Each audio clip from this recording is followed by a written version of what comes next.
Atrodo, kad Bitcoinas toliau nori eiti link mūsų targetų, tai toliau pakalbėsim, koks yra planas šiai dienai ir artimiausi ar ne targetai ir kur galėtumėm į gražų hedge long įlipti. Dar vienas priminimas, jeigu norit gauti, pavyzdžiui, štai tokius setupus, ar ne, ne į tą pusę. Čia Ethereum setupas. Matot, kad nemažai žmonių pasinaudojo, įlipo į Ethereum shortą vakar, tai galite prisijungti prie mūsų, ar ne, visa informacija yra mūsų telegrame, Oskaras Trading, visa informacija va čia štai viršuje einančia eilutė jūs matysit. Tai va turim privačių grupių, copy tradingą, diskusijų grupę, techninės analizės mokymus ir taip toliau. O visa info telegrame. Keliaujam prie Bitcoino.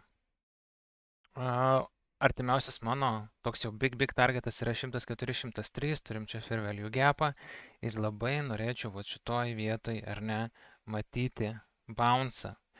Esmė tame, kad faktas, kad laikinas bounce'as galėtų būti ir nuo vat šitos zonos, ar ne, tai einam link čia, prie 105-107 irgi galim gauti kažkokį tai didesnį bounce'ą, bet galutinis tikslas vis dėlto yra mano šitas. Ar ne, 104-103 gapas.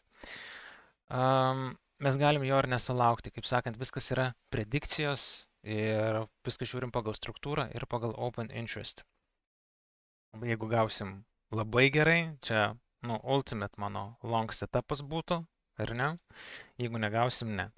Bet faktas, kad esu sustomėjęs ir prie 105 šitą zoną, bent jau laikinam scalp trade.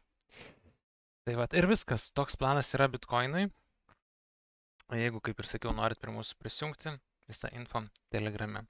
O daugiau nežinau, truputėlį naujienų dar vėliau papostinsiu, visai įdomių dalykėlių, tai jeigu norit matyti visas naujienas, būtinai pafollowinkit ir pamatysit kiekvieną dieną, kaip mes treidinam, kokios mūsų analizės, o galbūt prisijungsit ir prie mūsų privačių grupių. Tai vat užmetam liuksą ir pasimatysim truputėlį vėliau.